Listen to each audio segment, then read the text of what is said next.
All right, so what is light sensitivity? Well, the simple answer is it's just how strongly the film or sensor reacts to light. The more sensitive it is, the less light it needs to have a properly exposed image. And this is controlled by the ISO setting on your camera. ISO stands for International Standards Organization. Let's get a little bit more into this. In the early days of photography, there was a problem, which was that the chemicals that were being used to capture the image took a lot of time to get enough light on the film so that you would have a properly exposed image. This made it very difficult to get sharply focused pictures, as things do tend to move, and it's hard to sit perfectly still for 5 seconds, let alone for a minute. And the camera also had to be perfectly still, so photographers could not hold them by hand and get a sharp shot. Hello, tripods. This is actually where the expressions for slow and fast film came from. The more sensitive the film was, the faster you could get a properly exposed image. The less sensitive the film was, the slower it was considered because it took longer to get a properly exposed image. So those type of films were called slow. For almost 200 years, there's been a constant evolution on two fronts. The first has been to give photographers tools to artificially create more light and better control the light that they have. You've seen these type of things. They're flashes, they're studio lights, they're pieces of silver and white that can bounce light onto the scene. The second has been to get film and now digital sensors more and more sensitive so less light is needed to get a properly exposed image. There are now digital sensors that are so sensitive it can see a clear image in what our eyes perceive as almost pure darkness. This shot in the desert is lit only by moonlight, which is crazy.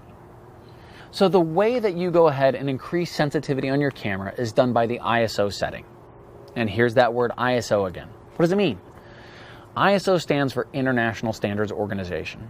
And to make this simple, a long time ago, there were a bunch of different numbers and a bunch of different abbreviations in all sorts of different parts of the world. So this was pretty confusing. And basically an international committee said, we're going to simplify this. So they created an international standard, and this made it simple for photographers everywhere to know what kind of film they were getting. They knew that an ISO 100 film was a film that was for bright daylight shooting, and the higher the numbers went, the more sensitive to light the film was. If you really want to know the math and how all these numbers mean what, you can check it out online, but really do it right before you go to bed because it's going to put you to sleep.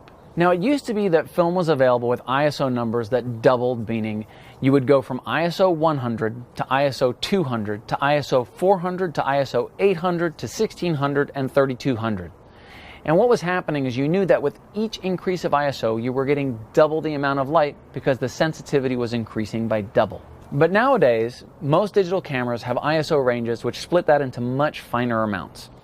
You can find that you have much finer control over your ISO, with smaller stops and with ISO ratings that go up to 25,600 and even into the hundreds of thousands, which is ridiculous. So when you crank up your ISO, it's kind of like how photographers used to switch to higher ISO films that were more sensitive, so you were seeing more light in your image, except there was never a film that was as sensitive or went as high as the ISO does on newer cameras. And now you can actually handhold cameras for most shots, which in times past would have needed a tripod, which is very handy. All I'm going to show you here, and I'm not going to change any other setting on the camera other than ISO, because I just want you to see how sensitivity affects this image. So let's start with some daylight images.